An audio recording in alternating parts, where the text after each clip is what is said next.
Hi everyone, and welcome to Teahouse Hi Mimics everyone. Pick-Up D&D. This is our version of a West Marches campaign where every month you'll see me, but we will have a different table made up of a different party each month. And this week's party is made up of Ev. Do you want to introduce yourself first? After I unmute my mic, yes. Hi everyone. I'm Evan. My friends call me Ev. And we're really excited to have you. I'm one of the founders here at the Tea House, and tonight I am playing a fairy named Vesper Twig. Amazing. Nicole? Yes, hi, I'm Nicole, another founder here of the Teahouse, and I am playing a goblin named Snarla. Beautiful. Meg? Hi, I'm Margaret Alice. My friends call me Meg, so you can too. I'm from Gridstone Gaming, and I'm playing Arista, who is a bard axolotl folk. Awesome. James? Hi, I'm James. I'm also from Grimstone Gaming. I am playing a tiefling sorcerer named Cadmus Quillfeather this evening. Beautiful. And last but not least, Zach. Hi there. I'm Zach. I'm playing a Aarakocra monk named Zippy. Woohoo! Okay, awesome. Thanks so much, y'all. Well, as they pointed out, we have Meg and James who are joining us from Grimstone Gaming. Can y'all tell us a little bit more about Grimstone? Oh, already, sure. Hey. We are over on YouTube at Grimstone Gaming Group. We have an alternating Tuesday night live stream. Every other week is our flagship campaign, which is a D&D campaign called Essentia. And then alternating with that every other week is Tabletop Turntable, where we run tracks of different TTRPGs with different players and different DJs, different game masters. And then we also have a community game that we run once a month called Once Upon a One Shot. If you want any more information, just check us out on TikTok or over on YouTube. Yeah, we're so happy to be here supporting y'all. Thanks for joining again. Well, with that, I have a few announcements before we get into tonight's session. Monday, October 20th, so this upcoming Monday at 8/7 Central, we have the launch of our Echoes in the Gray City. It's Tea House's first weekly campaign that we're going to be launching. We're super, super excited about that. DM'd by our own F. And that's going to be taking place every Monday night moving forward. And then Wednesday, November 12th, we have our first Tea House Tastings. Tea House Tastings is going to be our monthly guest DM one shot. And this month's DM is going to be Connor, and he will be running a heavy RP Eldritch mystery drawn from Steinhardt's Guide to the Eldritch Hunt. We currently have 2 more player spots open, so go sign up in the Discord. And that session will also be streamed live at 8/7 Central. And signups for guest DM slots for Tea House tastings are also open, so go check those out. And finally, I've told you to check a lot of things out, and all of those things are in our Discord. And if you're not already in our Discord, what are you doing? Go join so you can be a part of our community and join some of our sessions, and most importantly, get to see Nicole's weekday doodles. Those are my personal favorite part of our server. They're They're lovely. pretty good. They're They're pretty good. great. We have so many resident artists. Check out our drawings. It's great. Um, and with that, anyone have anything else before we get started? No? Alrighty then, let's get going. Alrighty. So, to start, Snarla, you have just put down your beer at the tavern that you're visiting. It's nothing special, but it'll do for the night. You're gonna go. You're somewhere outside of Lassier, which is a city that we'll be seeing a little bit more in our Echoes in the Gray City campaign. And you've made a pit stop for the night before you head down to your own destination. Can you describe yourself a little bit, Snarla? Well, Snarla is a short, slightly wrinkly goblin. She hasn't hit old age for a goblin, but kind of right on the brink of it, with real tired eyes. She's been working as a laundress most of her life, washing clothes for her village. Her hands are very dry and cracked, but her arms are incredibly toned. She usually wears a robe. She likes to take care of her appearance, so she puts some curlers in her hair, and she's always smoking her favorite kind of leaf. And she really does not like people except her husband, Bort. I feel like I might have seen her somewhere before. Um, well, Snarla has realized that she could use an outhouse sooner rather than later. So she pushes back from the bar and goes to look for a place to relieve herself. Snarla, as you're searching down a back hallway, you find a door with a note tacked to the top that reads, Artificer's latest project gone awry. Assistance needed eliminating threats in manner. Below this note, carved into a door, reads, If prepared for adventure, please knock. How do you proceed? Starla's gonna knock by kicking the door. By kicking the door. Okay. So with a huh and a ha and a hiya. Um so the door opens and the door has opened. Are you going to enter the room? It looks pretty dark from what you can see. Yeah, you know what? I'm gonna go right on in. I'm ready for adventure. Hell yeah. Well, as you enter, the door slams itself behind you, and suddenly you are in a lighted room. The room that you've stepped into is covered in displays of adventure. The walls are covered in shelves containing things like dragon claws, masks that look so ancient they're at least 100 years, if not 1,000 years old. One shelf has a row of conical hats and various colors, shapes, things like that, different shapes on them. And in the center of all of this, behind a desk, sits a white goose with golden feathers, wearing a blue conical hat with gold stars all over it. And in front of his desk stand four creatures of various sizes and ancestries. And much to your surprise, the goose starts to speak a little bit. He says, Now that we have the final member of our party, why don't you all introduce yourselves? Let's start with you. And he gestures with his wing towards a large bird-like humanoid. Zach, would you like to tell us a little bit about what Zippy looks like? Hi there, I'm Zippy. I am a little tall for an Aarakocra. I'm about 6'2".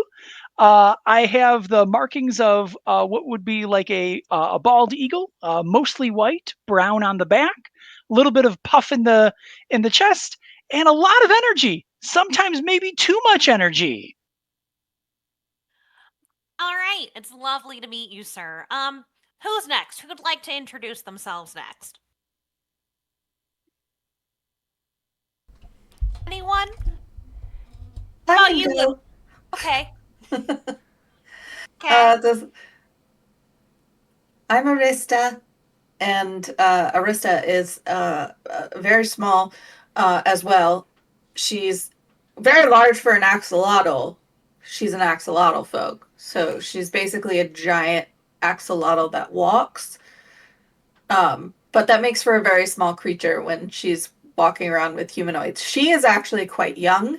However, axolotl folk age much differently and much quicker than most other species, and there not a lot is known about them. So often people don't know that. They don't realize how old she is, respectively, and she lets people underestimate her in that way. And she is also a princess. She wears a tiara of coral and sea anemones. Hello. Hi, it's lovely to meet you. How about you, little lady? And our lovely little goose gestures towards a floating creature, perhaps? Question mark. You all see in front of you just like zip, like a little, almost like a little sparkle. Maybe once you kind of get a closer look, you notice that she's probably between 4 and 5 inches tall, very sparkly, very effervescent. But as you take a closer look at her, you notice that she's a fairy. with very pale white, almost luminescent skin and blue robes with gold stars embroidered all over it. And she's got very long wings that look bigger than she is tall. And she has like just a pile of white hair all over her head that resembles something like a bun, but it looks more like a bird's nest. That is also slightly sparkly. Hi. Don't really know how I got here, but I guess we're here. That's right. I'm assuming you knocked on the door? I wouldn't say I don't quite have the power to knock, but I can tap. So I must have tapped. All Um, right. I've never traveled on land with a creature who was so much smaller than me. I'm usually the smallest. You're not very small to me. That's You're really you're neat. you're pretty tall, actually. Say it again. You're pretty tall.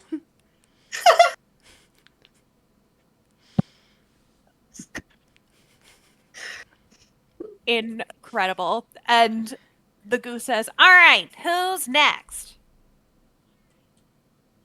And the blood red tiefling with a mop of shaggy black hair and incredibly unimpressive ashen gray horns just kind of looks at the ground, kind of kicks the ground a little bit, isn't looking up, doesn't realize he's being talked to. Uh, I imagine there's some clearing of throats, and he looks up and says, hi, I'm I'm Cadmus. Hi. Hi, Cadmus. What are you? Hi. Um, what do you mean? I'm a tiefling. Oh, I was raised underwater, so I'm still getting used to all the land people. Oh, okay. Well, hi. Hello. All righty. And finally, our most recent addition to the party. Would you like to introduce yourself? No, but my name is Snarla. Hi, Starla. Whatever. I like your curlers. Thanks. Well, Okay. all righty. We've all met each other. I should probably introduce myself. Hello, my name is Wayne. As you can see, I am a goose. However, I am also an adventurer. More specifically, I am a curator of adventures, and you all seem to be in the mood for an adventure. Is that correct? Always. Yes. Um, does it Sure. does it pay? It pays in experience. Have you Oh ever heard of man. something called an internship? Think of this Yeah. like an internship. It pays in experience. Okay. So you're saying this is for character development? One could say that. All right. Absolutely. Oh, how am I gonna tell mom and dad? Oh, okay. Righty. Well, did everyone read the notice before knocking on the door? Only briefly. Only briefly. All right. Well, I'll brief all of you. Aha, aha, aha. Um, and Wayne continues to awkwardly laugh at his own joke, which is not quite a joke, but it's something. Um, and then proceeds to continue. An artificer's latest project has gone awry, and assistance is needed in eliminating the threats in this manner. And the manor, you might be asking? Great question. It is called Maple Zip Manor, and you are all heading there right away. Just and Wayne kind of steps to the side and with his wing, and you would think that he couldn't grab it since he doesn't have opposable thumbs, but somehow he manages with his wing to pull aside a tapestry that was behind him. And behind this tapestry, you suddenly see a white swirling circle that's kind of embedded into the wall. And Wayne goes, Alrighty, ladies and gentlemen and axolotl folk, right this way, and your adventure will begin. Vesper's gonna just immediately just fly straight into the portal. Just All before right, we you have could a even blink. confident one. Okay. There are any sort of weird side effects of this, right? Not that have been scientifically documented. Okay. Arista sticks her head back through the portal and says, "Great question." And disappears again. Sometimes when I cast spells, things happen. Cadmus will walk through. Arista is already peppering him with questions about what kinds of things happen when he casts spells. Well, one time my dad went bald, and that was pretty funny. And then the next time my mom grew a beard full of feathers, and she wasn't really happy about that, so that was less funny. And then I burned down the house with a fireball, and that's when they sent me away. Oh, that's so sad. Well, Sent you away where? School to try and learn how to control it, but, Oh, well, that's not so bad then. well, I didn't learn, and so now I need money because they kicked me out of school. Oh, I see. Yeah. Arista's gonna reach into her bag of holding and come up with this like fistful of gems and just go, "Here you go." Oh, well, that's helpful, I suppose. Thanks. I don't know what currency they use up here, but that's a lot. That'll get you pretty far where I come from. It seems likely, assuming I don't turn it into lead. Oh, goodness. Well, we have two more who have not exited through the portal. So Wayne says, "Alrighty, you two. Are you going?" Zippy Yeah, will get yeah, I shuffle through. Zippy will get up from his chair, and while it appears that he would like, stand up straight, he just kind of like staggers one end, staggers the other end, goes through the portal. And after you've all gone through the portal, Wayne is left alone in his office and says, "They usually ask more questions," and closes and lets the tapestry go back and goes back to what he was doing. And now we have gone through the portal. And as you've gone through the portal, you have stepped directly into a grand entryway, which to some of you seems to be kind of scaled down a little bit. To some of you, it seems grander than you could ever imagine. But to some of you, it seems a little bit scaled down. And yes, you are in this. You have just been dropped into this. How do you proceed? Oh, where are we? What do I see? I'm not Are in there the any woods books? anymore. Great question. Do you see any books? Was the question that I heard. Yes. So, actually, can I get an investigation check? Absolutely.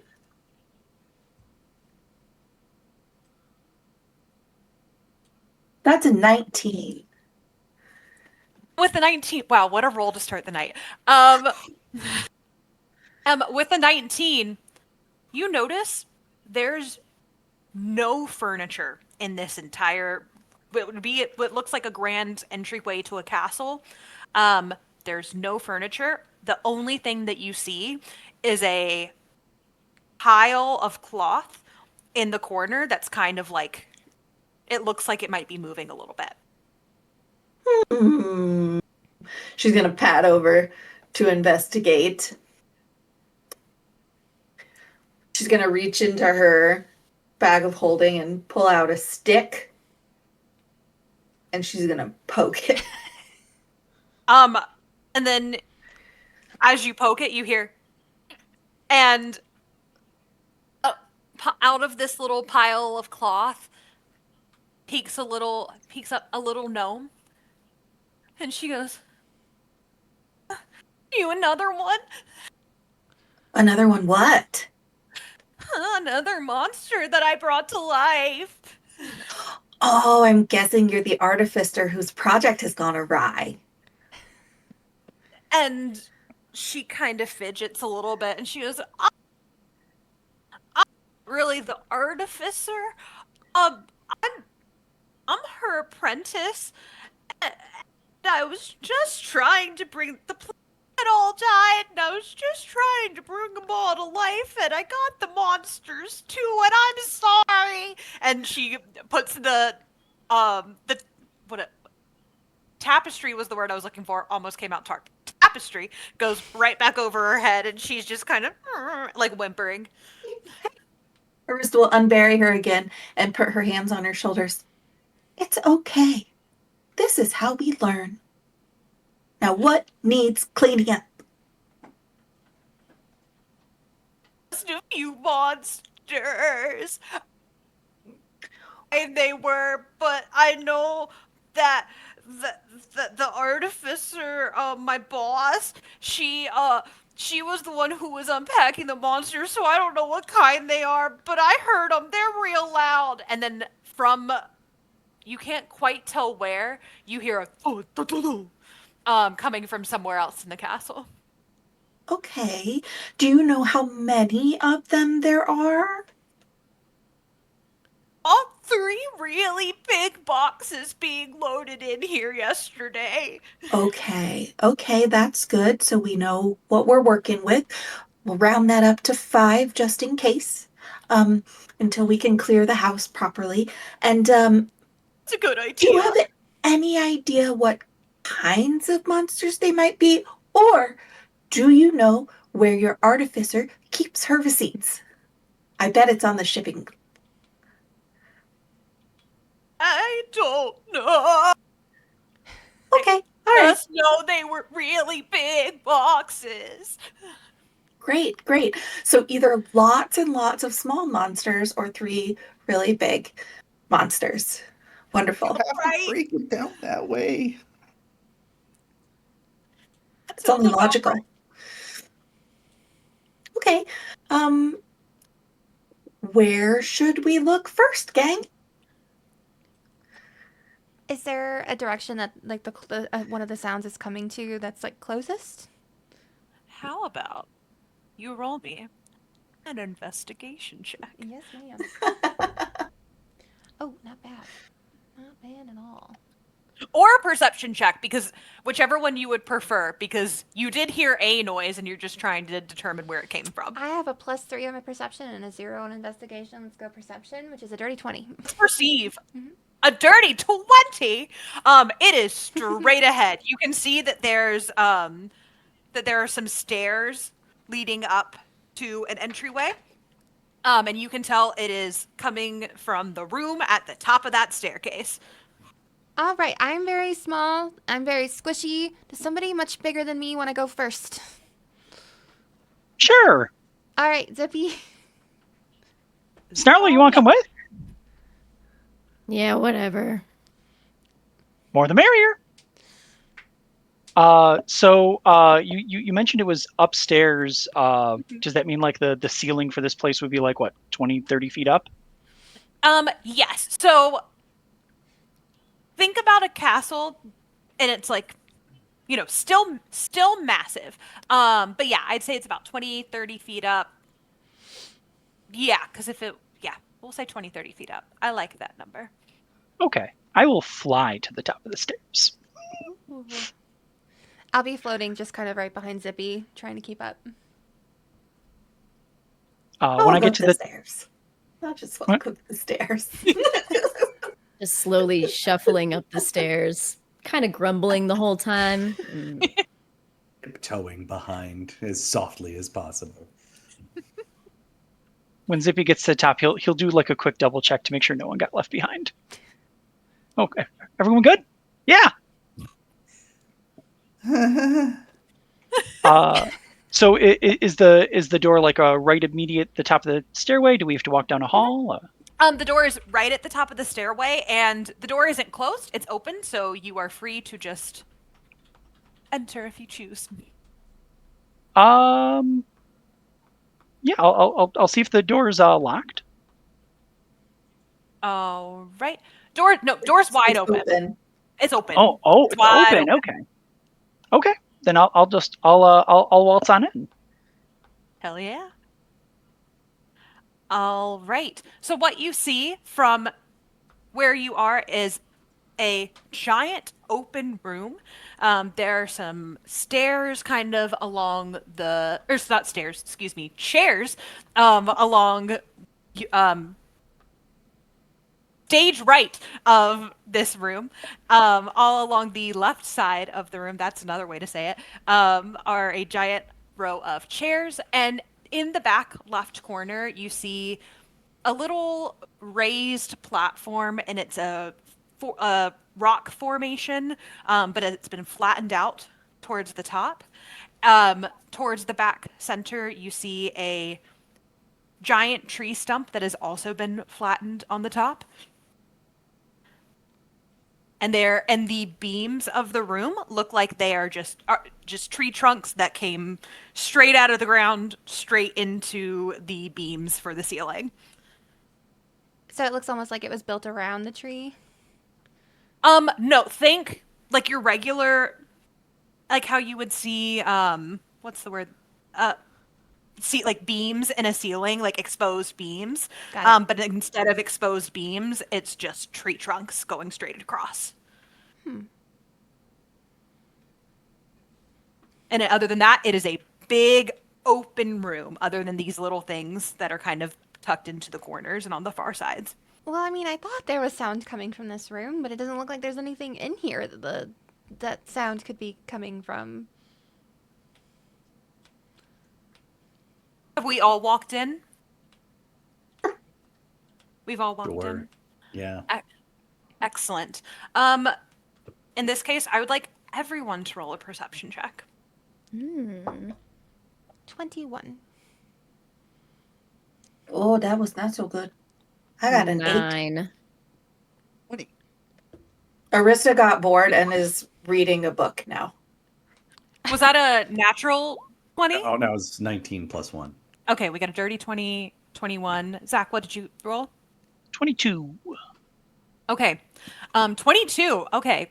So what my friends who have rolled in the 20s will see is in one of those on top of one of those exposed beams, you can see a blue tail starting to peek over the side. Oh boy. And it's kind of swinging. Very calm. It looks very calm, but you can see that there is a very long tail swinging from the ceiling. About how high up? Let's say that the ceiling is about, we'll say 20 feet. Ceiling's about 20, so it's in the like upper teens, something like that. It's like 15, 16, 17 feet up, something like that. So there's a little gap. But it is Sure. there's something resting on top of that beam up there. I'm gonna fly up and poke it. Alrighty.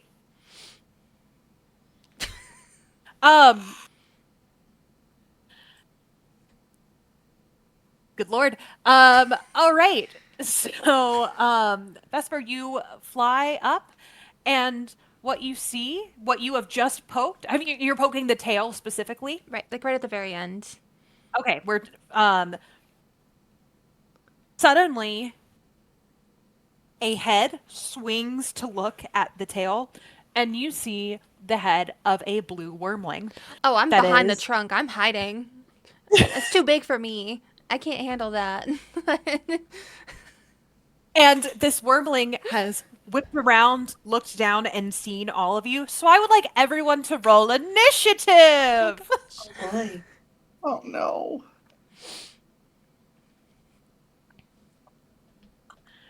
Oof. All right, I got a +0 to my initiative, which means I have a 10. Okay. So I was going to say that I think Arista should probably have disadvantage because I just declared that she failed her perception check because she had taken out a book to read. However, she is also canonically very fast, and I just rolled a 22. cash. When I okay, play her, I'm always using the phrase, she's already doing it. So she is already pointing her spear gun at this worm.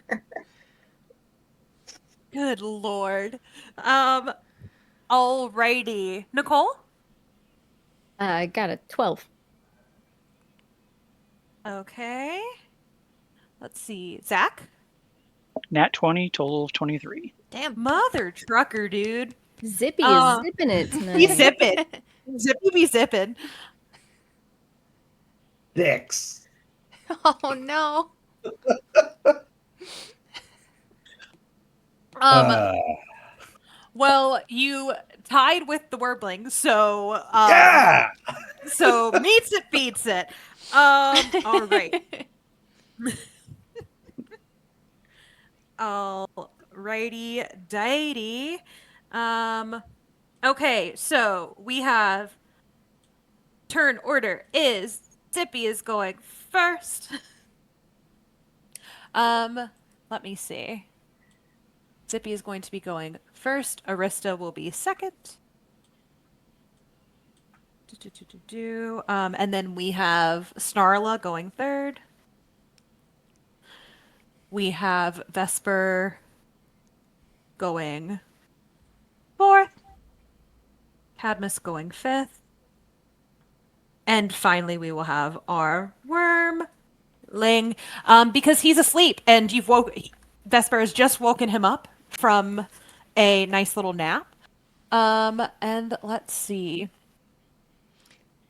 Ev, my darling, are you able to share the battle map? I am indeed. Yay! And Hey. would you like me to share the library or which battle map are we looking at right now? The ballroom. Ballroom. Got it. Surprise, everyone! It was a ballroom the whole time. All right, gonna drop my token to the map. So you need to move the players onto change the right page. I got it. Move party. I love that our tokens are the doodle drawings. It's a tradition of the Teahouse now.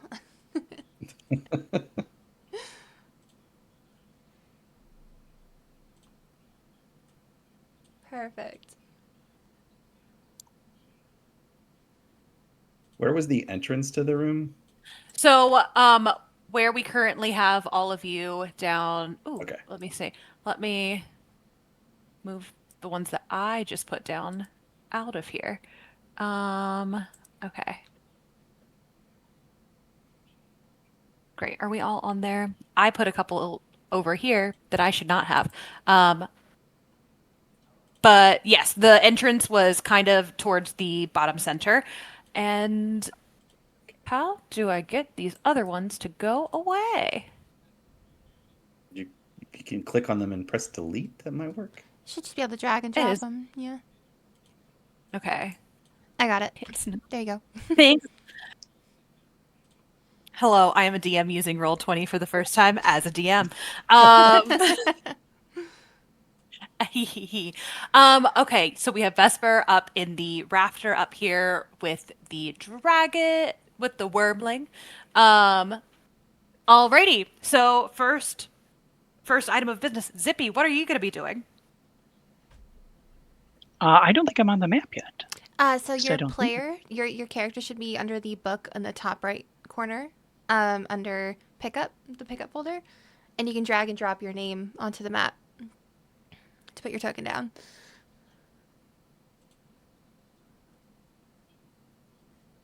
I don't think you'll be able to control it if I put your token down, but we can try. There you go. It's the blue one. Are you able to move it around? I cannot. Okay, didn't think so. Oh, yeah, so do you see your... Sorry for goofing here. No, it's okay. If you haven't used Roll20 before, There we go. There it goes. Okay. All right. It didn't let me do it before. All right. Incredible. I think you do have to drag from the token. If you drag with the name or click on the name, it opens your character sheet. So I think there is a difference. You do have to drag that token specifically. Incredibly It is working now. unintuitive. Yeah. So Zippy sees that a wormling is in the area, and just with an absolute unhinged bird scream, just darts towards it to punch it in the face. And so we're doing a like Superman flying with fist out kind of thing. Like, Yep, just no reaction time. Just screeching, running, flying towards it with intent to punch it directly in the face. fuck yeah, let's go. Snarla grins. All right, will you roll to Terrorists. hit? All right. Let's see. Go back to the rolls.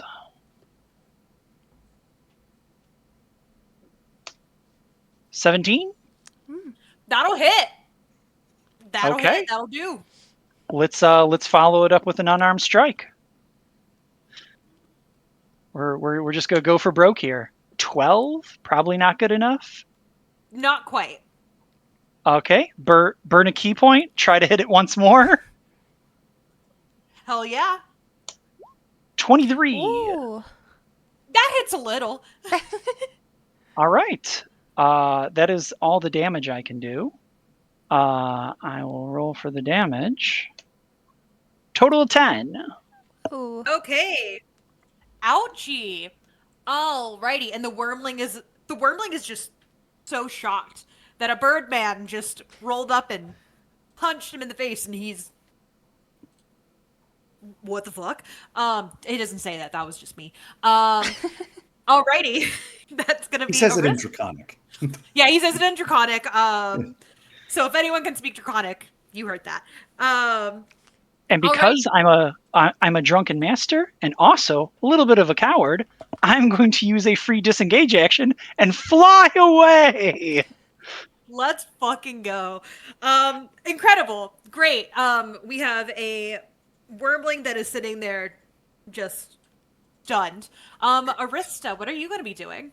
I'm shooting my spear gun at it. Alrighty.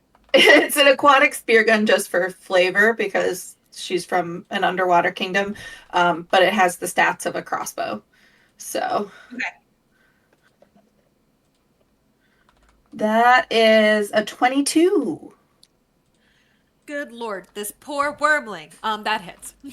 Okay, good. Sorry, I didn't have the damage die ready. I didn't have enough faith in myself. That's the one.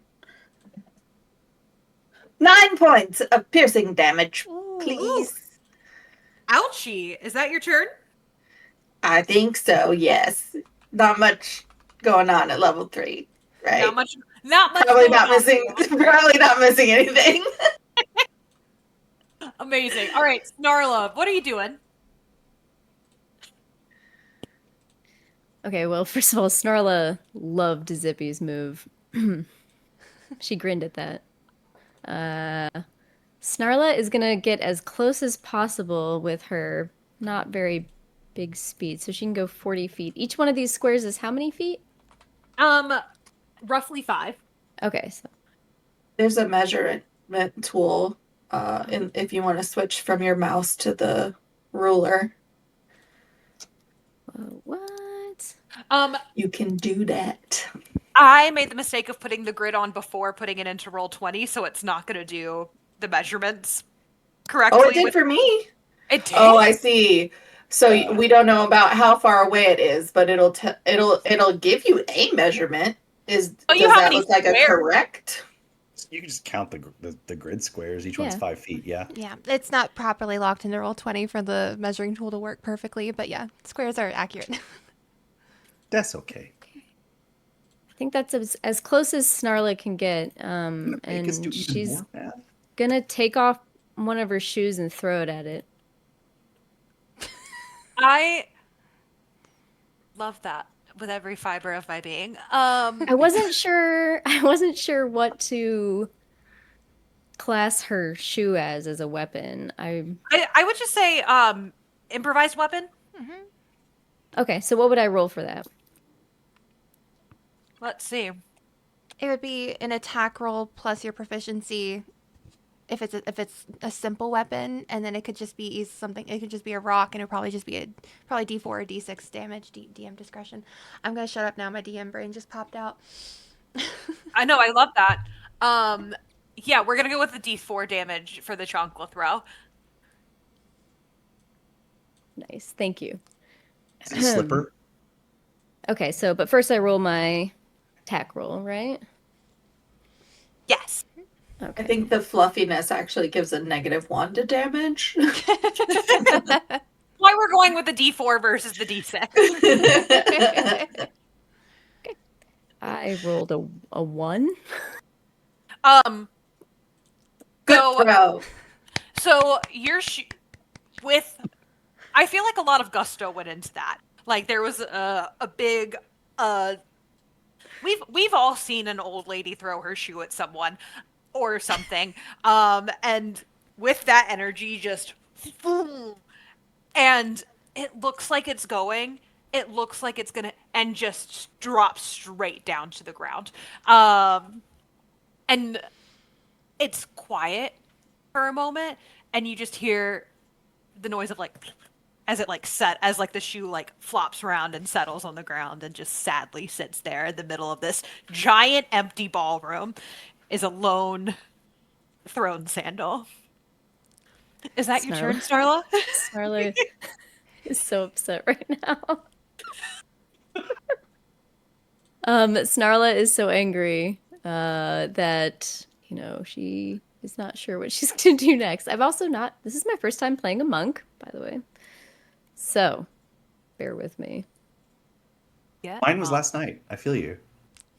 Oh, yeah? Very exciting. Yeah. So, yeah, this is a learning channel for everybody, just so you know. We are in our TLC moment. We're learning. Yes. We're all learning. We're learning everything. I'm not close enough to actually punch him, right? You're on the ground, so unless you can like Right, jump yeah, he's 20 up there. You know what? or fly That's with it. I'm just gonna snarl. Oh, I'm just gonna snarl. Snarla be snarlin'. Excellent. The way that you just completely change into a different person when you make your Snarla face is truly everything to me. It's a gift.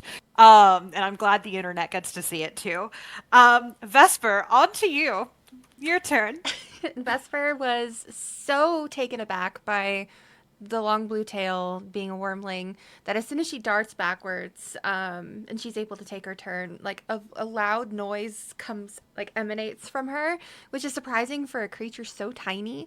And she's going to cast Thunderclap, which is going to be a Constitution saving throw against a DC 14 for the wormling. And she's just like hiding her face as this loud noise just emanates from her tiny little body. So the wormling failed. That is going to be 2 thunder damage. Oh, good She's lord! very little. She's very little. Oh no, he's wounded. Okay. Excellent. Anything else with your turn, darling? That's it. Incredible. Cadmus, your turn. All right, anyone that's looking at Cadmus sees him just sort of shakily point one finger up at the wormling and sort of close his eyes and say, "Please work, please." And he casts Mind Sliver, so the wormling needs to make an int save against DC 16. That was another fail. Cool. Aren't you happy that I'm rolling so poorly today? It takes 1 damage, and but it subtracts 1d4 from its first saving throw. Okay. Very nice. Like my upcoming saving throw. Yes. I will subtract. Okay, love that. Cute. Is that your turn, Cadmus? Yeah, that's all. That's all I got. Excellent. Alrighty. The wormling is going to, if I can grab it. What the fuck? Let's see. Well, the wormling's gonna jump down from to where the sandal has landed in the middle of the floor.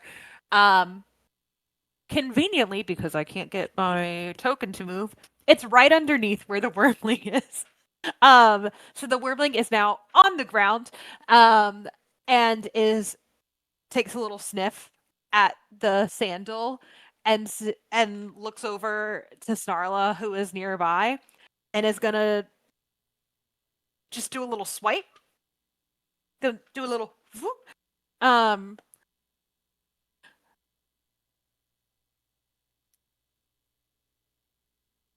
So I would like everyone to see what I just rolled. That's gonna be a 2. The die is gorgeous, though. Thank you. I get a Letsy. I get a Letsy. But yeah, so that's a 2. So Darla, does a 2 hit? No? Alrighty. Well, that's the wormling's turn. Zippy, back to you. Zippy will see that the wormling has kind of descended and is engaging, and just the same thing, just absolutely unhinged shrieks as it's gonna just dart back down now, and I'll try to punch it in the face again. Okay. Roll to hit.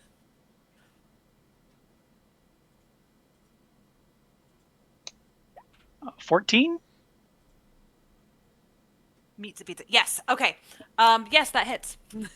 All right, followed up with an unarmed 13. That's a miss. Okay, well, hey, at least we know the floor now. And Yeah. I'll burn another key point because it's just a necessity at this point. 15. Nice. All right, I'll roll You'll for do it. damage. 10 damage again. Mother trucker, Very y'all. nice. This- And I'll use my free disengage again. Just fuck off into a corner. Incredible. The wormling. Oh my god. The wormling is just so confused. Like a couple hours ago, this wormling was a stuffed animal, and now he's being beaten to death by all of these random critters, and he's just confused. Arista, oh no.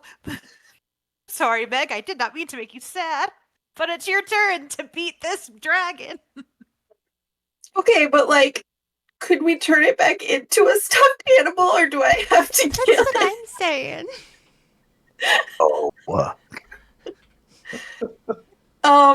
Okay, well that changes the flavor of what I am gonna do. And I do want to clarify, by stuffed animal, I do mean taxidermy piece. Oh, that's so different. You have to bad. clarify. Arista is a tiny princess. I'm so sorry. I apologize, tiny princess. My apologies, my lady. In that case, I'm still not going to do the mean thing. We don't know. This guy didn't ask for life. So Arista is going to put her hand up like this and her mouth's going to start moving. But the only creature who hears anything is the wormling. So she's casting dissonant whispers, but because she's not a music bard, she's a words bard. I would love it if the flavor of it was that what the dragon hears is in Draconic, his mom telling him a bedtime story. And he needs to make a wisdom saving throw and take a d4 off of that, right, James? yeah. Mother trucker, dude. Okay, let's see. That's a 9. A 9? Great. Yes. My spell DC is low, but not that low. So, while he is being lulled to sleep, he is also going to take 3d6 damage, and that's 16 points. Y'all are fucking this wormling shit up. Okay. I just want to put baby out of his misery. Oh! He's not a baby. He's a big, scary dragon. That's what his mom told him. I'm kidding. That makes it worse. He was the main character in the bedtime story. He was the hero.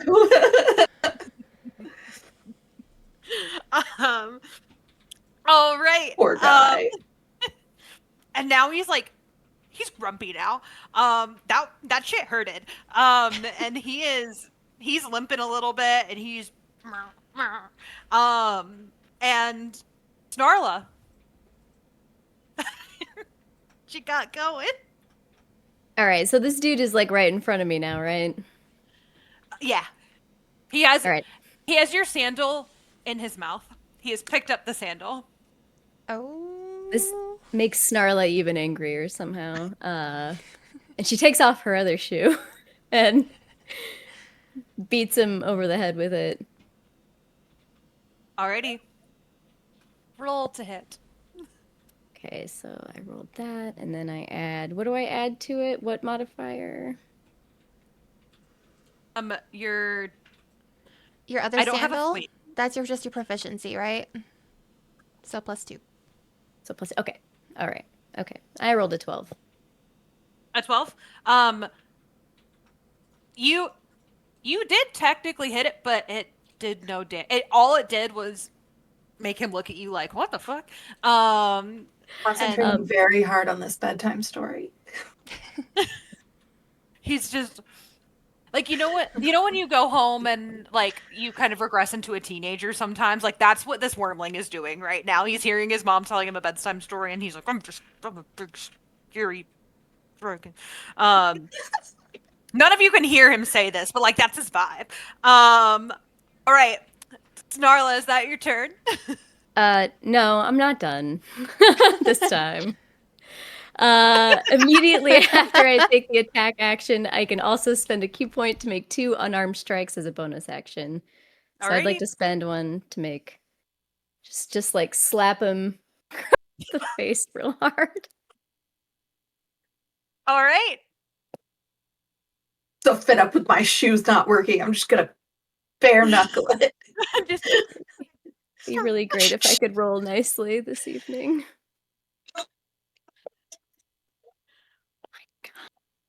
Yeah.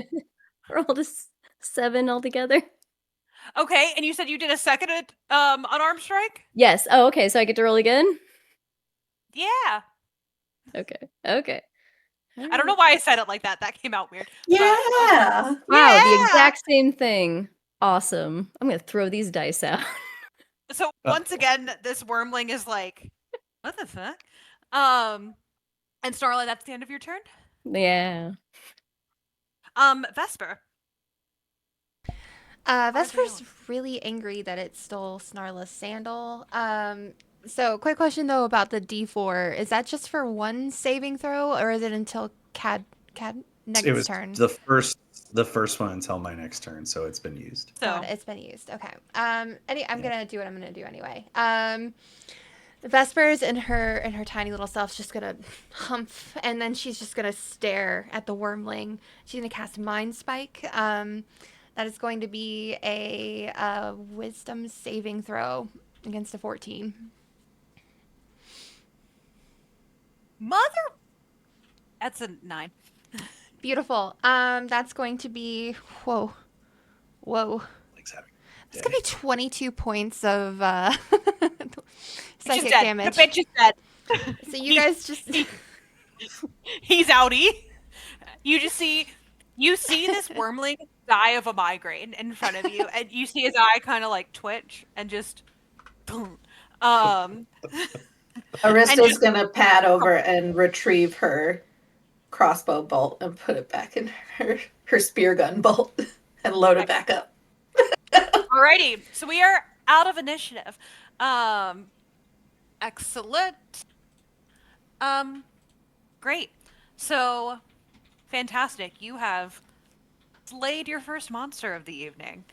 And as you are kind of taking your moment, anything you'd like to do? Pick up my Post. damn shoes. Vesper's just gonna Fair. stick out her tongue at the wormling. Cadmus Okay. is going to marvel at the fact that he cast a spell without it backfiring on him in some way. Is he just like looking at his hands like Did you guys, did you see that? It worked. It worked. Yeah, you've got It worked. magic. You did good. Maybe it's fixed. Huh. Oh, now you've jinxed it. Oh no. You did Oh, good, kid. Oh dear. Snarla, I liked your Snarla move with the voice. sandals. Yeah. It's been a while since I've fought, though.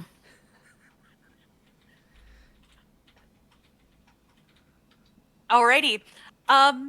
So we're chilling. And as you're kind of catching your breath, would anyone like to roll a perception check? Always. Sure. Arista's reading again. She's In between rooms. just She's gonna look up like right. My life is not immediately in danger.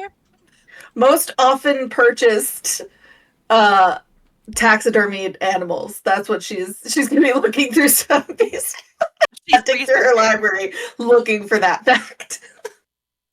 Arista is doing my version of watching Law and Order SVU and immediately having to pull up IMDb the second I see someone who looks even kind of familiar. Yep. Mm-hmm. You can also play that game with the X-Files. I play it with anything I watch ever.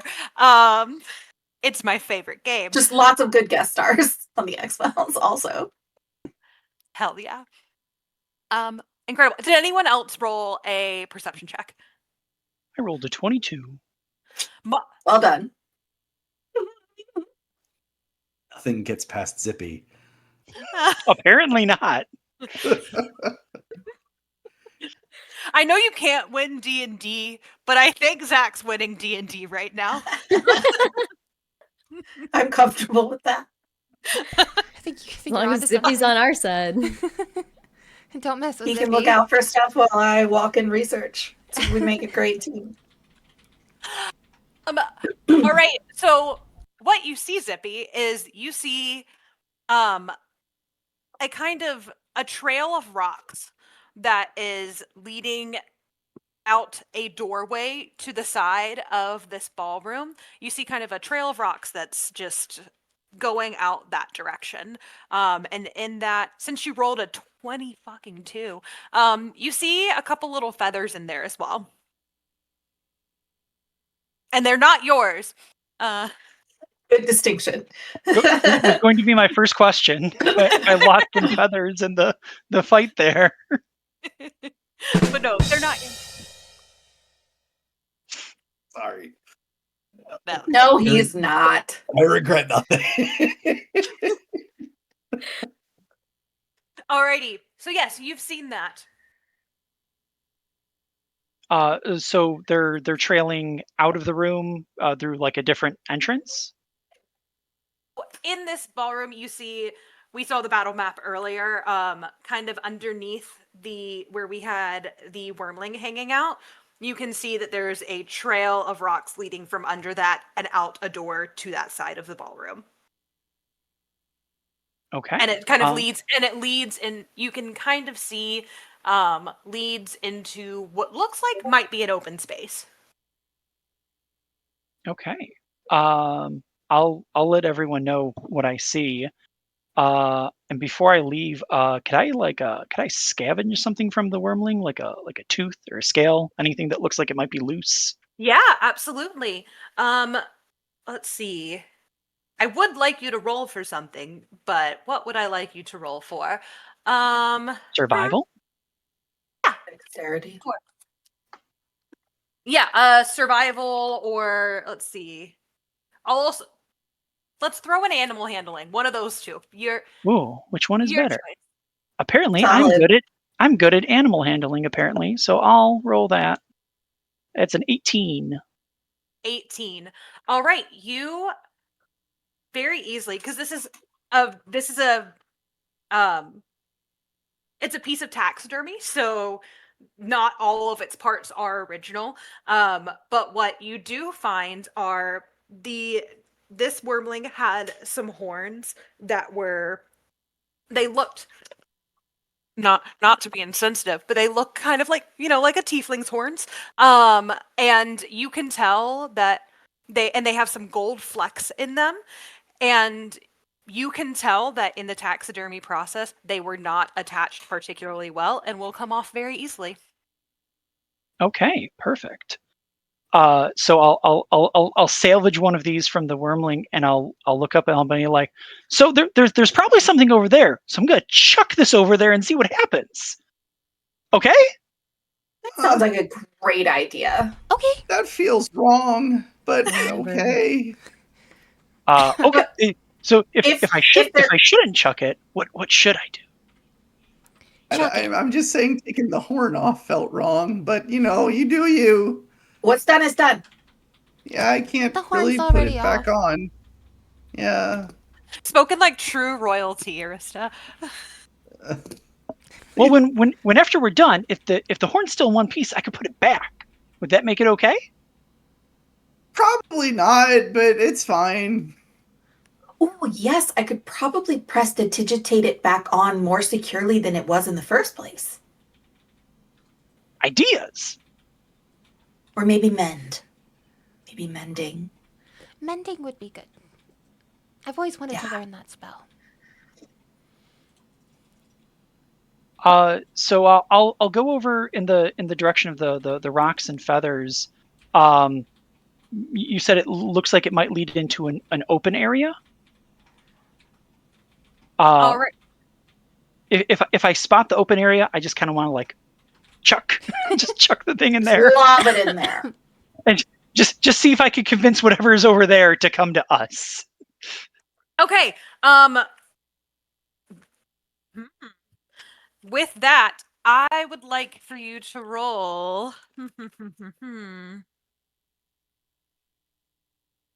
I'd like for you to roll a persuasion check with that. Does that Persuasion. Okay. Because I feel like you're trying to, or persuasion or performance, whichever you would feel better with, because you're trying to do some trickery here, or deception. Or athletics for the throw itself. My thought is, I think we're trying to trick. So I feel like one of those, I'll take a deception or a persuasion. I could do performance to make it look like it was kind of an accident, like I didn't mean to do it. Something like should it. maybe investigate it. Yeah, that works. Okay, go for it. 9. It's a Nothing snarl moves. roll. Nothing moves out there. Let me try something. Marissa's going to step a little closer to the open area and be like, hello, are there any taxidermy monsters in here? I would love to persuade you to come out and play. You said you've poked your head into the open area a little bit. So what you see? No, I said she went closer to the open Okay, area closer. to call in. Yeah. Okay. But that's close enough to be able to see out. You can see that there's Sure. like not a hedge maze, but you see some hedges, and you see that there are kind of some bonfires that are set throughout. And with that, for this one, I do want you to do a persuasion roll, to see if anything that may or may not be out there stirs. Yeah.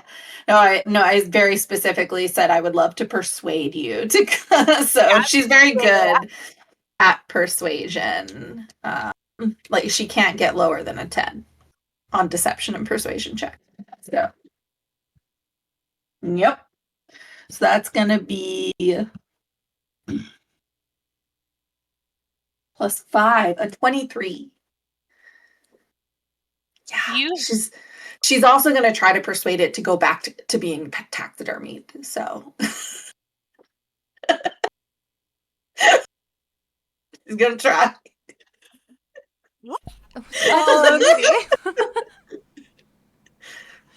That's too great. Just kidding. Arista is very autistic coded. Hell yeah. So Well, since you're a fucking 23, from the hedge, from these little hedges, you see the head of an owl just kind of pop, a very large owl head just pop out and just kind of look at you, and it sees you, and it goes right back into the hedge. mm, mm, mm, mm, mm, mm. I have a trick that used to work on our pets at home. What's that? Cadmus will cast thaumaturgy to make his voice boom, and you just hear a very. I was muting myself. You hear a very loud. Pss, pss, pss, pss.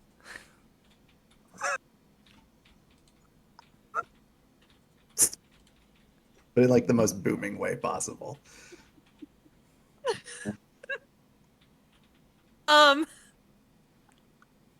Okay, I guess we're gonna another persuasion. Is that what You know, I'm good at persuasion, but that feels like an animal handling check. Okay, I'll allow it. Oh, I mean, I'm making this much worse for myself. So Good. He does that. yeah, that's a 3. Oh man, The dice are not on our side Rats. tonight. no. They're on Zippy's side. Are They're you kidding on me? Zippy's side. And apparently Oh, Arista's. Zippy.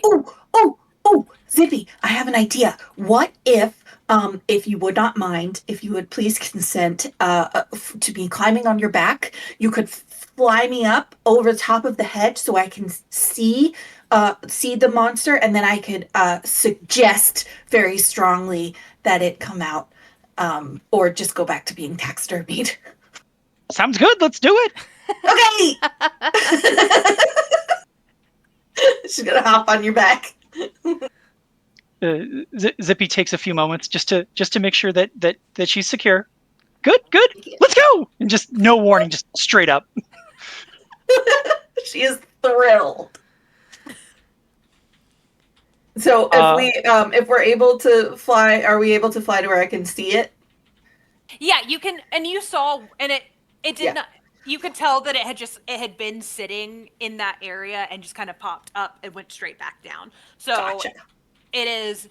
You can see some kind of feathers poking up through. Like, it's not completely hidden. There's kind of some feathers like sticking out here and there. And yeah, you can see where it is in the hedge maze. Great. Hello. Might I suggest that you go back to being taxidermied? But if you cannot, then instead at least come out to talk to us. Okay. And she's going to cast suggestion, Okay. which is going to be another wisdom saving throw. Okay, it's a wisdom saving throw. What do I have to roll to beat it? Just an 11, I think. Okay. If I roll,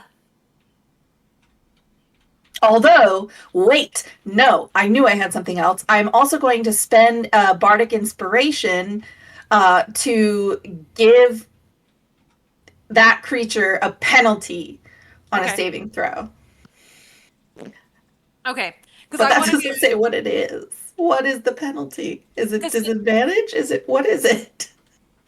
So let's go with disadvantage. Okay. Just to make it easier on ourselves. And with that, I want to give myself 2 ranges. So you said 11 to beat, and I feel like that will beat. I feel like that just beats the turning back into taxidermy, and I feel like I will need at least a 16 to not also have to come out. Does that feel fair to everyone? Since we I have 2. love it. Okay. And it's with disadvantage. And First roll is a 17. Out of here. So you see a giant owl bear start to crawl out of the hedges towards the biggest bonfire, which is sitting in the middle, and you see it raise up into an attack position and freeze. Yay! And it just kind of, and it has turned back into a piece of taxidermy. I rolled a fucking 5. So you have, fuck that battle map that I drew. We don't Vesper's need gonna- that shit. Pardon me. Asthmas and nerds go hand in hand, and I'm having asthma problems right now. Vesper's gonna fly down, and she's just gonna like kind of around the owl bear, just make sure. Like, it's here. That is the largest thing I've ever seen. Are you sure it's not alive anymore?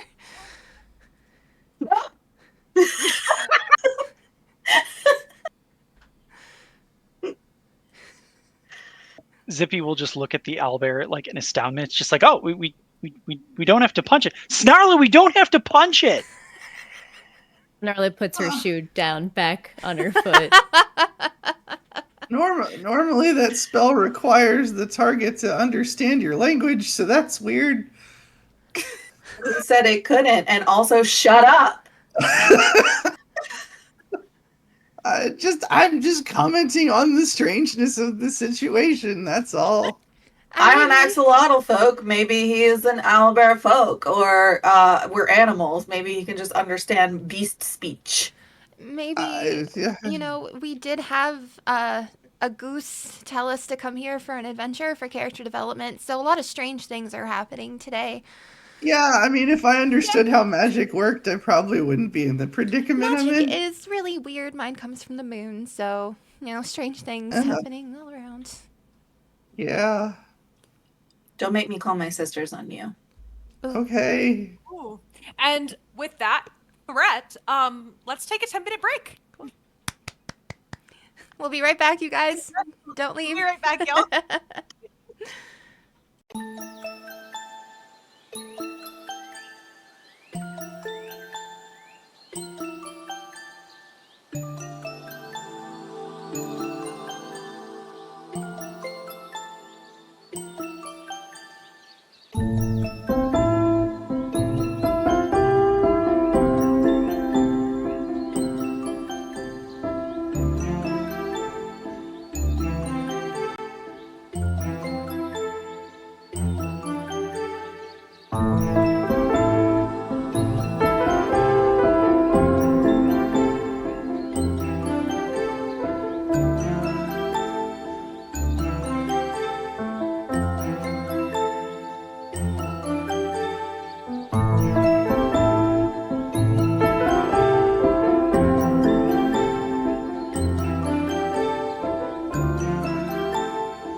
Alrighty,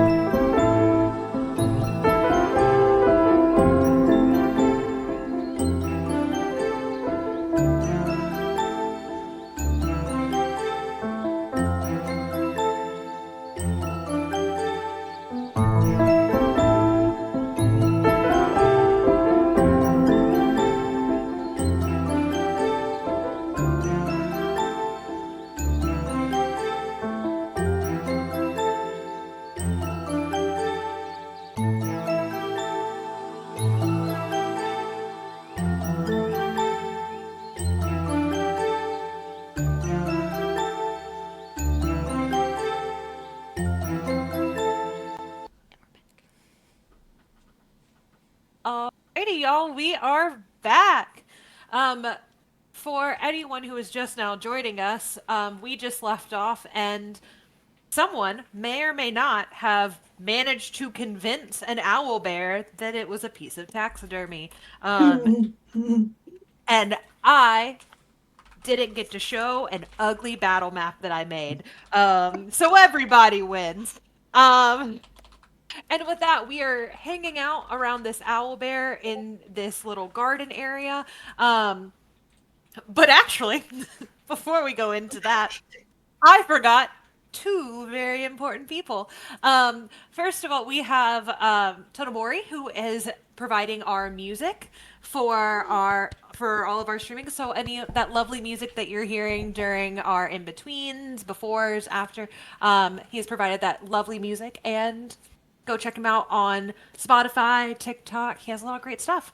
And we would also like to shout out TTRPG Swag. I don't know if you've noticed my gorgeous, beautiful sweatshirt that I am wearing right now, but we have some custom Teahouse Mimic stuff. Our good friend Wayne that we met earlier in the stream tonight. And all the cool kids are getting them. So check out TTRPG Swag and find some cool D&D shit. It's gonna be great.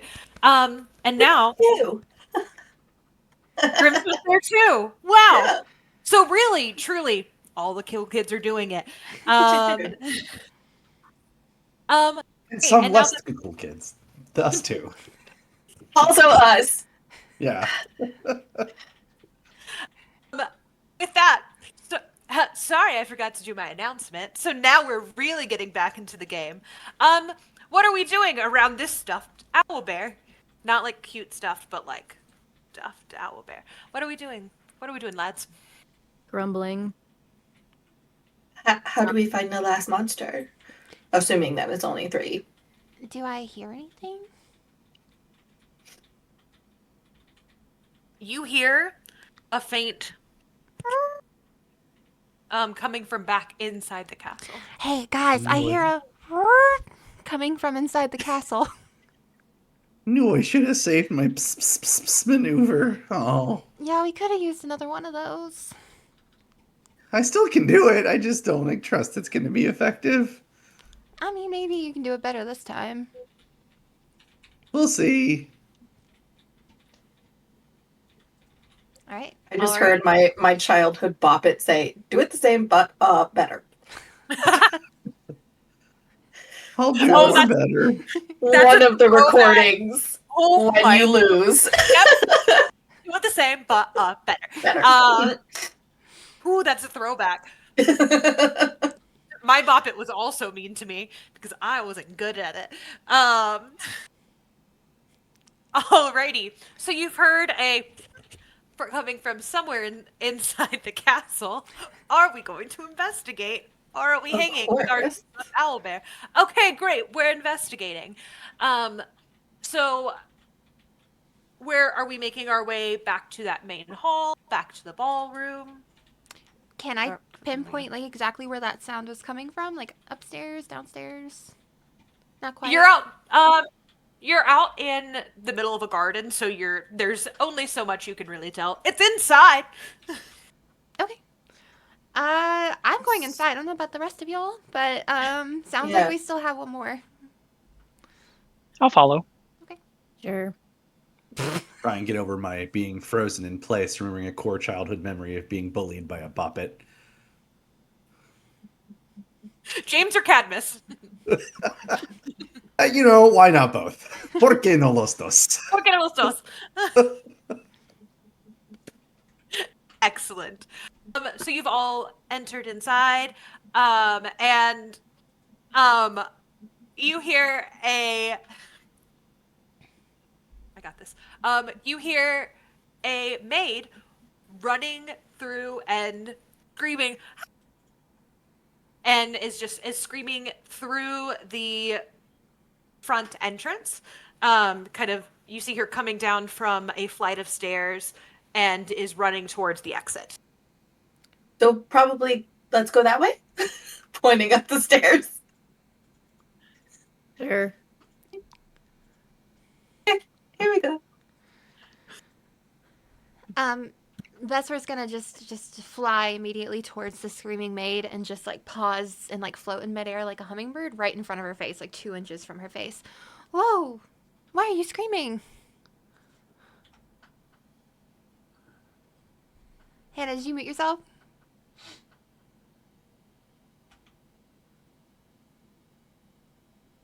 Did I? Yes, you did. Yes. Can you hear me now? Yes, you're good. Yes. God, that was so much good role playing that you all missed. IRL silent spell. Yeah. Yes. That's getting clipped.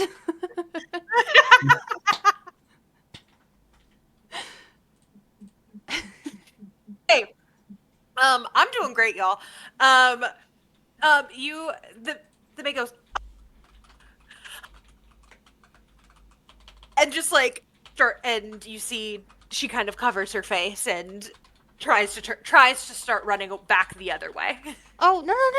I didn't mean to scare you. You don't have to run from me.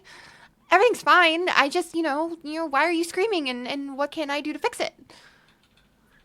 And she stops. She goes, "You're not one of those monsters that came to life?" No, I'm here to fix it, and so are my friends, including this very drunk bird behind me.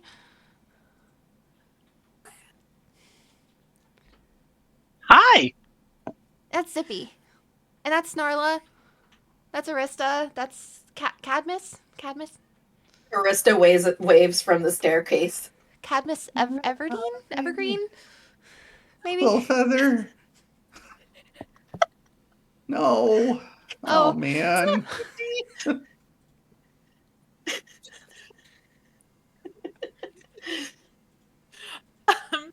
They I wish that was the first time I'd heard that joke.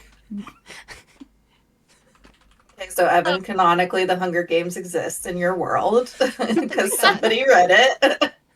What part of Rora is that happening in?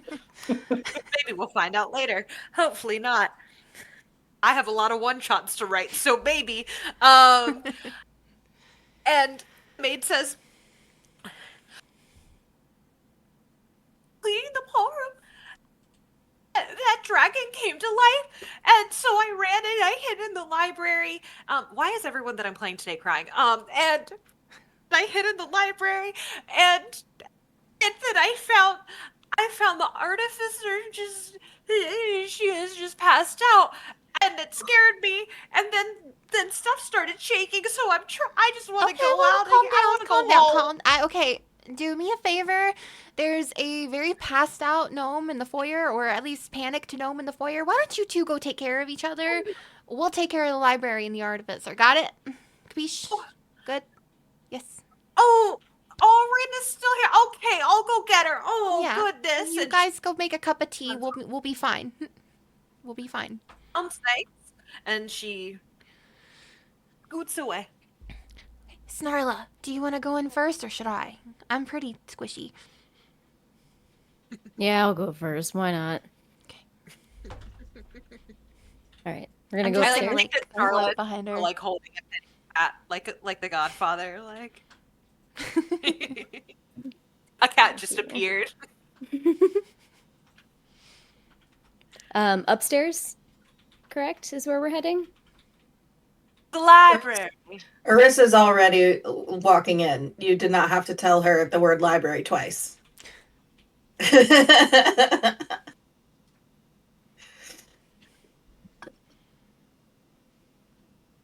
Okay, great. And we're all going to the library? Sure. Seem. Alrighty. So you go up the top of the stairs. Down you come to a long hallway, and you hear at the end, you see that all of the doors are open.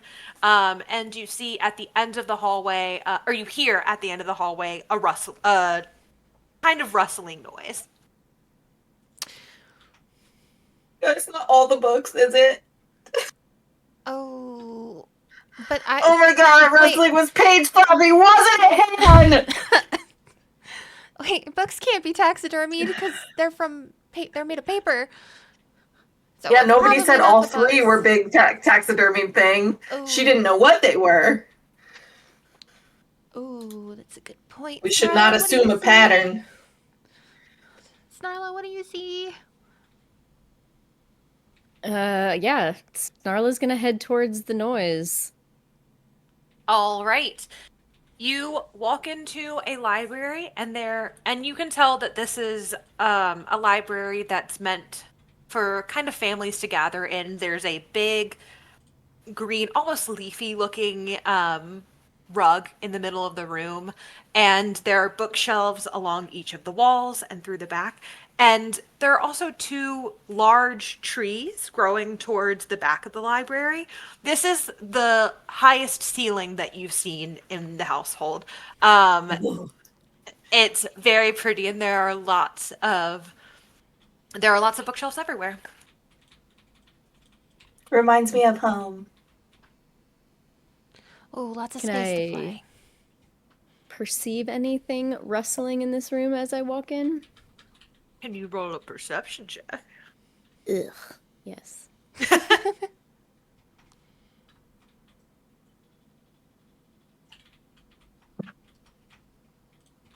a 9. That's a 9. I even changed my dice. You can tell that the rustling noise that you're hearing is coming from the far side of the library.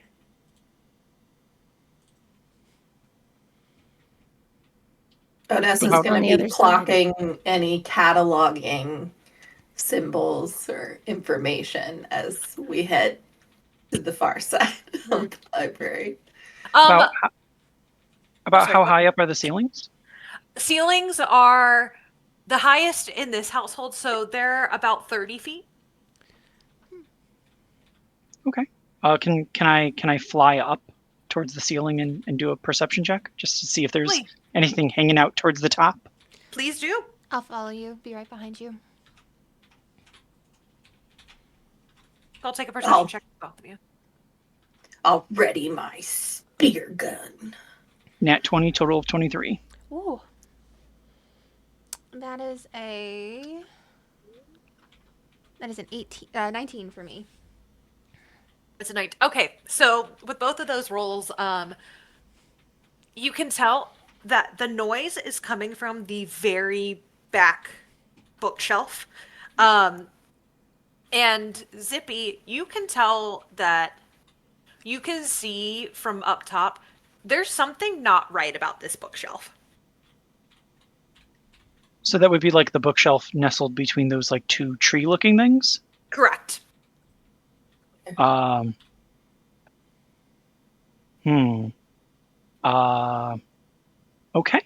So I'll float back down.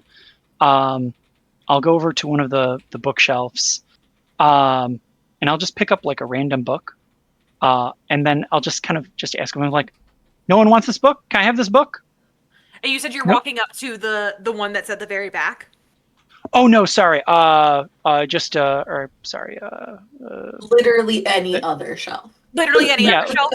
And any other shelf, the closest bookshelf towards the entrance. I'm just trying to grab a object of which I intend to throw in that direction. Cool. Heard. Arissa's gonna cry. But that's why I wanted to check first. You seem pretty attached to these books. If I this am is attached to all books. all the books, All the books. Okay, so hearing that someone is attached to the books, Zippy will gently put the book down and then Oh. attempt to break a piece of the bookshelf off. Just a piece of wood. Okay, give me a strength check. Okay. Oh, Chris is in there in the chat saying all the books, and he should know he's actually played a one shot with Arista as well. I was in 15. that one shot too. Oh yeah, you were. 15. When was that? you said 15. Yeah, you managed to break off like a chunk, like the top chunk of one of the shorter bookshelves. Perfect. I will fly towards like the center of the room, towards the ceiling. Mhm. So like over this rugged area. Okay. And I'll give my best effort to just chuck the piece of wood at that bookshelf. Alrighty. As Zippy does that, Cadmus will cast Thaumaturgy again to create, and I quote, ominous sounds. Or you don't want to throw a rock at it. That was a one shot I did, yes. The one shot that I was just talking about. That's right. I forgot. That was Slump. I think it was his name. Oh lord. Stump? Stump, maybe, yeah. Yeah, I think it was Stump. Anyway. So for that throw, Zippy, let's make athletic. We'll do athletics for this one. Athletics. All right. I am proficient in athletics. All right. Amazing. 13. Oh, no. All right. So with a 13, you see the entire bookshelf at almost like as one unit, almost like it's made of jelly. Not jellies, but like it's one cohesive unit. You see it start to shake from side to Yellow side. mold. You see it start to shake from side to side, and you see it move inch forward a little bit coming towards you. But we're only gonna say about like 5 feet. I think I'll point out, those are bad books. Those aren't good books. The ominous noises that come from Cadmus are discordant strings, as though it were a horror movie. Correct. And with that, I'd like everyone to roll initiative. That is a that's 2. better. Oh no. All right. Ev, you said 2. I said 2. Oh, honey. 3. I got an 8. 8. I should probably also roll initiative for the monster. Okay. All right, Nicole. 6. 6. Zach. 18. 18. And last but not least, James. 16. 16. All right, we are moving up in the world. Alrighty.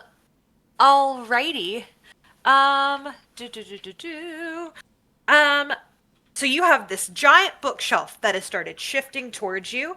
And this bookshelf, so roll to 16. But first in initiative, we are going to have Zippy. And then we are going to have Cadmus, the monster. Who's next? Arista. Snara.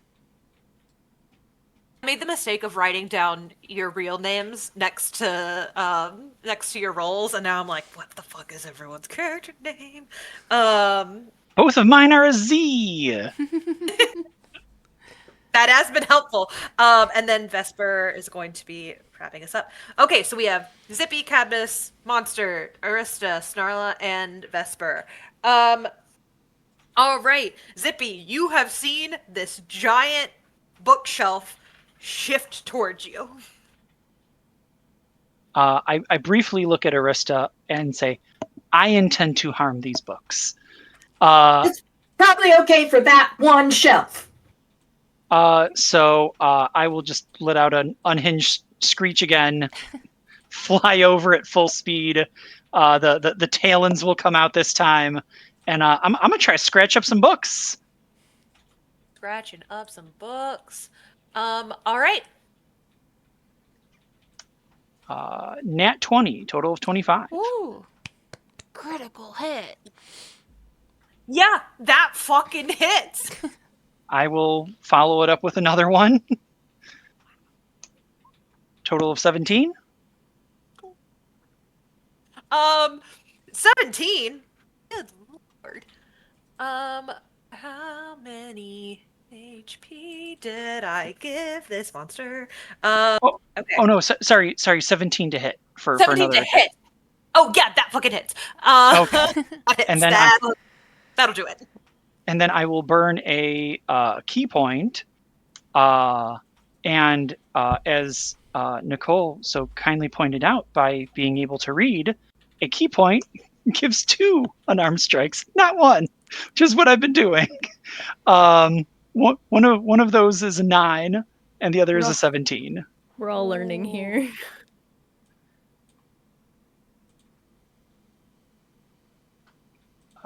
So I will roll for damage. 25. Arista's going to take a deep, calming breath and say, they probably weren't real books anyway. You said 25? 25 damage. Mother.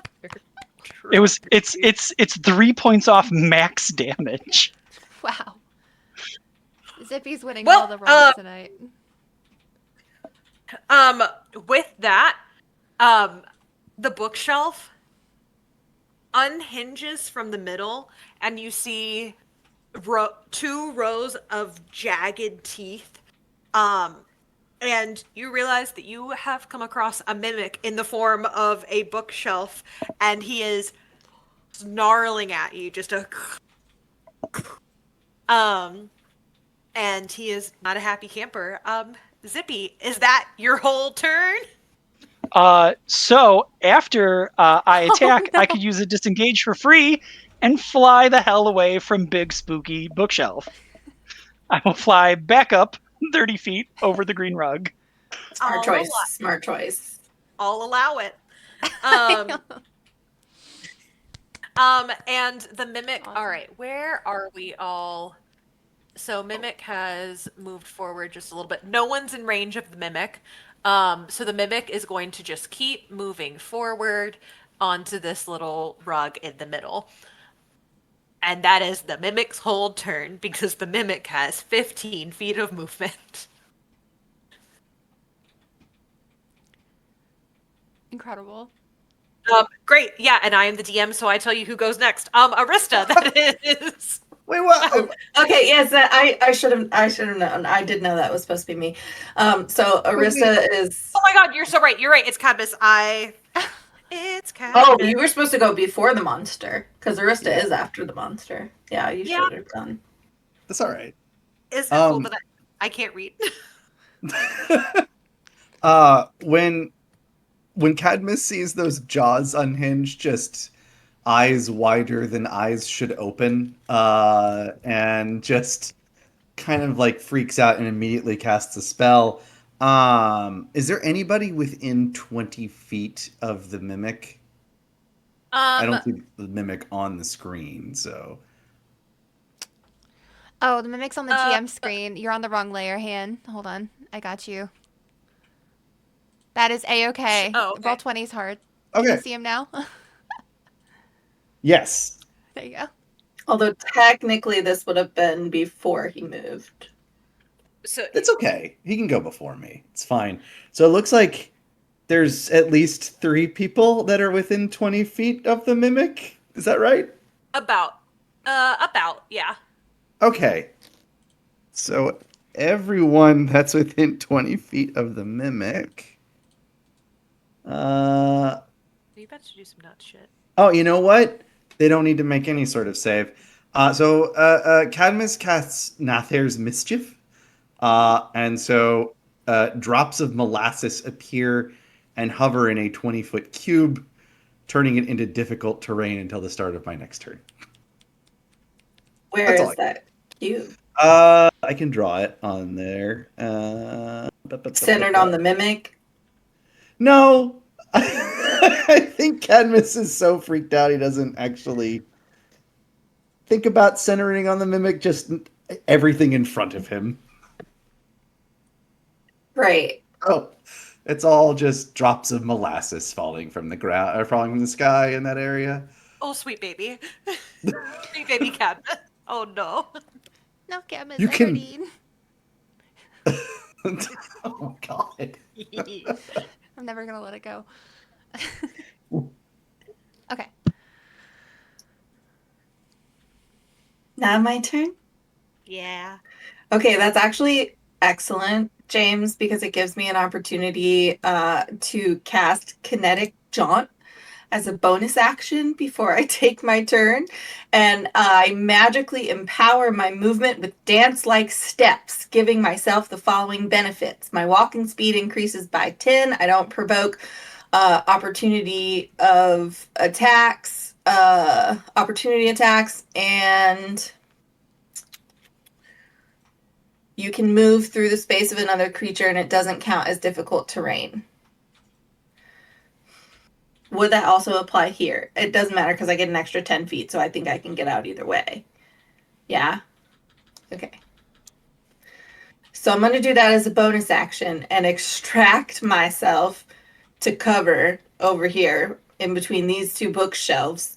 But maybe more like this so I can lean out and have a line of sight. I don't remember if Dissonant Whispers, you have to be able to see them. No, it just has to be within range, can hear.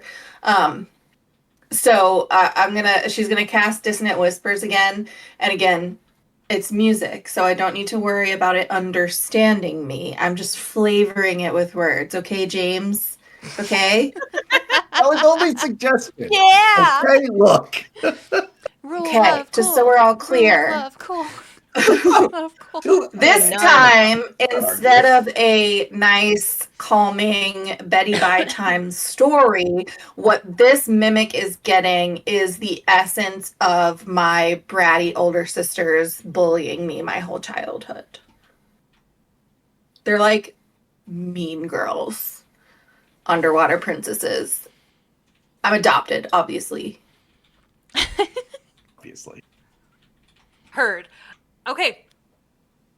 Understood. They're like nymphs and mermaids and shit. Water elementals or something. It's I not don't know. it's not the sound of book reviews. Sure. It's an audiobook, but it's just bad reviews. Literary criticism written by freshmen. It's more repetitive than the work they're critiquing. So I need a wisdom saving throw from the mimic, please. That's gonna be 8 whole points on the die. Great! That does not work. That is a failure, so that is 3d6 psychic damage. 1, 2, 3. Not as good as last time, but that is 8 points to go with your 8 whole roll notches. It matches my roll. Yeah, exactly. So you're going to take that much psychic damage. Okay. And if it uses its reaction to move as far, not that it's far, move as far as its speed allows away from me. Okay. So it's gonna back it up about 15 feet. Okay, let's see. Out of the difficult terrain while our allies remain in the difficult terrain. Okay. Perfection. All right. I mean, technically, based on where I moved, he could stay on the edge and just move along the edge line. That's still away from me. I think he's gonna move back towards one of The those big bush. Yeah. big. Yeah, I see them as trees, but I understand since it's an aerial view, it does That's look. true. It is the top of a tree. Excuse Yep. me for No, you're assuming. totally fine. But yeah, just so everyone knows, this battle map that I Those are made while I was trees. at work last week, it's supposed to be a tree. That's not real. I don't make these while I'm sitting at work when it's slow. That's not a thing I do. Anyways, Snarla. Okay, so we're stuck in molasses. Thanks. Goodness. You're welcome. So Oh, no. what does that do? So usually I can do like a 40 speed, but how does that affect my Half I think speed? it's like it's halves your movement speed Halves while you're it. in the difficult terrain. So I think you Okay. can get if you step back. I think you could definitely use your movement to get Okay. out of there. But Yes. Okay. I would like to step back out of it. And then I'm going to take my sandal off.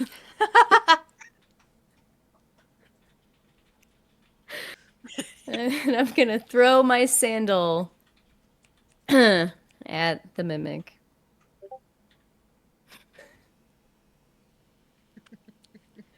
Got Real people in hard. the chat going, throw shoe, throw shoe. Local monk beats library to death with bare hands. And I rolled an 11. Oh no. Gonna have to put your dice in dice jail here soon. So it doesn't. So shoe doesn't hit, but it makes it to the other side of the molasses. So it is sitting between the mimic and the molasses right now. Incredible. Snarla is still displeased. Snarla, anything else with your turn? You know, I think. Can I do Spend more it. movement? I think you have a little bit more movement. We'll say you moved back 5 feet, so you have. What's your total movement? 35 left? Okay. Okay. So I'm just going to move just kind of over here behind this bookshelf to get a little bit closer. And that's it for now as I ready my other shoe. Excellent.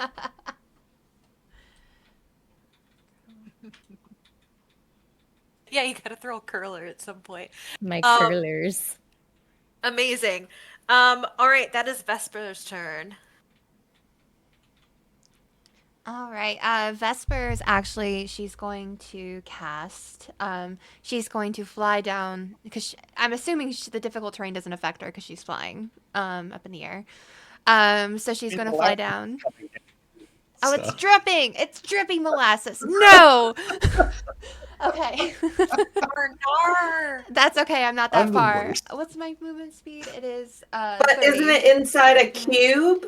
15. Doesn't it start at the top of the 20-foot cube, though? So you could still fly over it if you want. It's 30-foot ceilings in here. It's true. True. It might be a little bit Okay, faster for me honor to fly through it.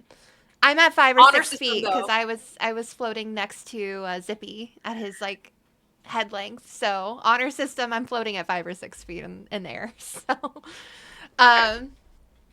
yeah. So I'm just gonna fly forward, and I do have enough to make it right in front of the mimic. So I'm gonna still drippy molasses, but I'm right in front of Zippy now. And I'm just angry fairy, and she's just gonna huff, and she's gonna cross her. Were you gonna say something? I No, please, hit me. apologize. I accidentally just added a second mimic instead of moving the other one because I'm bad at roll 20. It's okay. No, it's good. Sorry, because everyone. I think it did it on the GM layer anyway. Yeah, I can only see. Yeah, you're good. You know what? This is the Leave real The one, layers right? are so confusing. The layers They are are. confusing. There's like 6 of them. It takes a while to figure that out. The one in front of me is the real one, right? No, because he didn't move toward the bush at all, away from Arista. I'm so confused. I'm looking at the one on the stream right now. That was the position before Arista cast her spell, wasn't it? Yeah. Okay, And there's So- another one. There's another like black dot that, or like black and purple dot that's like up towards the tree. Okay, so which one's the real one? Oh. The one that's towards the tree. No. Okay, that's fine. Yeah, we that's can't fine. see that. Yeah, we can't see that one on, I the can fix it. far layer. I see it on the stream. There you go. I'm fixing it. I'm I fixing can't- it. There we go. It's fixed. Thank- We're good. Thanks, Mom. You're welcome. I'm a really put together and professional DM. No, it's okay. You are the best DM. It's okay. Amazing. Roll 20 is not easy. No, it's okay. I have other spells I can use. So what I'm gonna do is I'm gonna improvise. I'm gonna cast Shatter. She's gonna huff and she's going to just stare down this freaking bookshelf and cast Shatter, and I believe that's a 10-foot radius sphere centered in, so it won't hit anybody else, and that is going to be a Constitution saving throw against a 14. It's going to destroy the heck out of some books, though. I love that spell. That's an 18. No, So it's half damage. So if any of you, it's half damage. Okay, if any of you spoke Mimic, you'd hear it say, "Shatter, hardly know her." And I'm gonna log off now. And Somebody clip Flip your that. servers. That is 5 thunder damage. it should be more. But okay. And then Alrighty. I have a bonus action And left, that? and because I'm a sorcerer, I'm gonna use a couple sorcery points and flip my hair back. And I'm going to cast Mind Spike again. So that is going to be a Wisdom saving throw against a 14. 19. No. Okay, well it's still half damage. It's okay. I think okay. it's good for Only me, saving throws that have gone poorly all night. It's still half damage. It's okay. It's okay. Woo. Okay. Can't make this up. That's 12 points of psychic damage. Something. I rolled 25, so. I like how 12 and a half. Max. I rolled max damage, so you got 12. I really like how art is imitating life, and that you just keep, and like my characters just keep getting migraines and practically dying from them. And that's my turn. Zippy! So I'm 30 feet in the air. How tall is this bookshelf, Mimic? It's real big. It's, we'll say about 15 feet tall. Sounds about right. Okay. It's those like public library bookshelves. Like they're big, they're tall. Okay. So what I'll do is I'll fly down and I'll curve around so I'm behind it. Okay. And yeah, I'm gonna try to scratch it with my talons. Alrighty.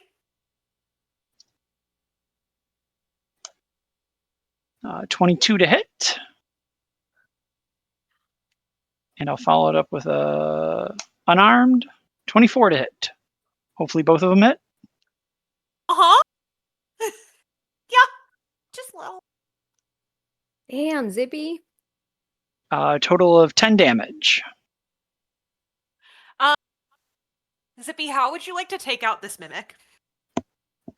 I think coming from behind, I think the tail end should like rip through like the center of the bookshelf, and the unarmed strike should kind of like break the top half over. So lit. So you see this mimic just sliced in half, sitting in pieces on the ground. And now that it's dead, you can see the stuffing that's kind of sticking out from where it was stuffed into a mimic, or into a taxidermy piece. And with that, you hear coming from one of the trees. I think this goes without saying, but you're all out of initiative now. But if you didn't guess, you hear a kind of murmuring, like, what's going on? Coming from the top right corner of this map. And you see a gnome with broken glasses that are sitting kind of crooked on her face, starting to sit up, going, who are you people? What's going on? You must be the artificer lady. Yes, I'm the artificer. What are you doing in my aunt's castle? Before I answer any Saving your life. You're welcome. Before I answer any questions, I want to know who keeps a taxidermied mimic in their library that looks like a bookshelf. Oh, I second that. Only books should be in libraries. My aunt thought it would be a neat centerpiece for the middle of the library. I told her it was a little much. And then she kind of looks past you and she goes, "What? Why is the mimic in half?" Let's just say maybe you shouldn't Cadmus- keep taxidermy in your house anymore. Cadmus freaked out at the appearance of this artificer who moves the Nather's Mischief Cube over on top of her. Because he's still concentrating. And just for the heck of it, that she'll need to make a dexterity saving throw against a DC of 16. The 19. Oh. Well, I if she mean- had failed, then there would have been bouquets of flowers that appeared all around her, spraying water in her face and blinding her. Alas. Pocket flowers. But there's not. They're not. But there's I'm sorry. I'm sorry. You freaked me out. Oh gosh. Oh no. and the artificer takes off her glasses and like tries to wipe them off and then puts them back on and realizes that they're shattered and just stands up and walks out of the area of effect for this molasses storm. And she just goes, "Oh, my aunt's gonna kill me." As she looks around and sees the taxidermy mimic broken in half on the ground and about 4 full shelves of books now covered in molasses. And goes, Arista glares at Cadmus. and she's like, "Oh, well, why are you people here?" Saving your ass. We were. A goose and a hat told us to come here. And with That's that, what he said. where the mimic was just standing, a portal very similar to the one that you walked through opens up and you see a swirling white light. And the artificer goes, "What the is that?" And starts to back away from it. Ask your assistant. Bye. We do take tips. Don't make me clean up after you again. And these are your lines you're saying as you walk through. Okay. Yep. I'm glad a fireball didn't go off in here. Your fireball. Arista wouldn't. Zippy invent just you kind of one. looks awkwardly at the mimic and just goes, "Those books were bad," and just goes through the portal. Those books were bad. All right, so when are we doing this next time? That was fun. Thank Wayne? you all so And as you walk back in, Wayne goes, "All right, everyone, how did it go?" It was great. Meh. All right, you may all exit the way that you came. I hope that you learned something today. Oh, Drinks are on the not Goose. at all. You may grab a free drink coupon by the door on your way out. This Goose is paying out. Oh man. Wayne's a real one. Is that all we get? I can offer you a crisp high five. And he raises his wing up a little bit. Snarl walks Definitely away. taking it. 100% taking it. Wing to wing. Wing. Vesper's Already- gonna try to give a high five, but her whole body just runs straight into the wing as she just gives like a whole body slam high Face full of feathers.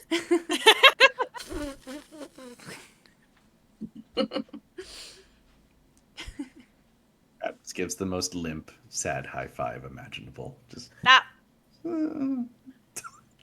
And Wayne goes, "Sir, I believe you can do better than that," and kind of like reaches his wing up a little higher. okay. Can you roll for crispness? Sure. What roll do you want me to make? Just straight roll. Okay. It's a 2. Another limp high five. And Wayne goes, "Good enough."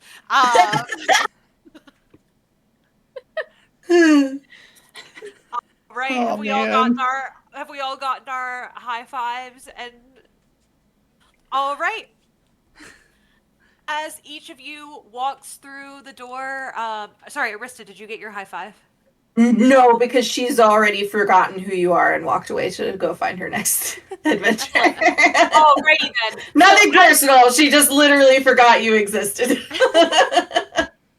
So as you each walk through the door, heading back into the tavern, you each pop back out alone, and back. It was like you never left, and you are free to go about your business and continue on your adventuring ways.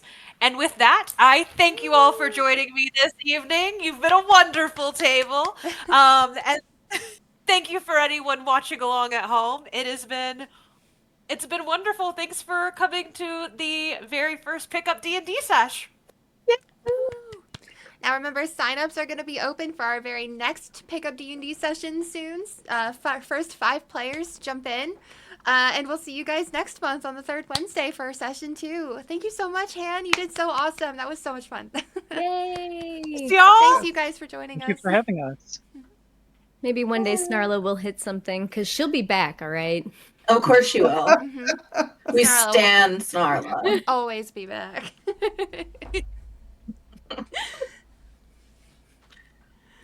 Woo. Thanks, you guys. Have a great evening. Say bye to the Bye. stream. Bye. Bye, stream. Bye, Bye, stream. stream.